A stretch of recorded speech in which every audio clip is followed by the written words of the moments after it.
In today's video, you will learn how to make a homemade tea and cough syrup to boost immunity. I always recommend this recipe to friends and family members who have coughs and also to boost immunity. You will need bay leaves and ginger for this syrup. Bay leaf is widely used in anti-inflammatory drugs and also to fight inflammation in the body. Amazing, isn't it? To make the syrup, you can also use fresh bay leaves. Put them in a pot and add 250 ml of water. You can heat it just like that. But usually I enrich this syrup with ginger because we all know how good ginger is for the immune system. If you want, add 5 centimeters of peeled and diced ginger root. When the water boils, reduce the heat to minimum and let boil for another 4 to 5 minutes after this time. Turn off the heat and strain the tea. If desired, add a teaspoon of honey and stir it.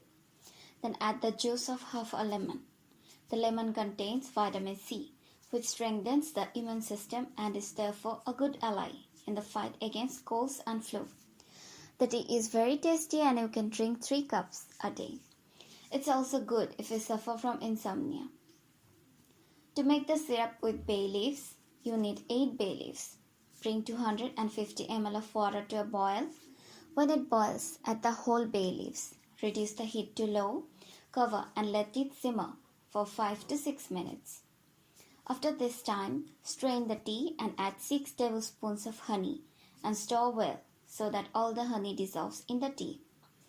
Then add the juice of 1 lemon, stir well and pour into a jar or glass jug. The syrup can be combined with drops of populus as this has antiseptic properties. You can take 2 to 3 tablespoons of this homemade syrup with bay leaves per day. It's recommended to take the syrup before meals and on an empty stomach. It can be stored for several days. I hope this syrup helps improve your health. Like the video, give it a thumbs up and share it with your friends. For more recipes and tips, subscribe to the channel.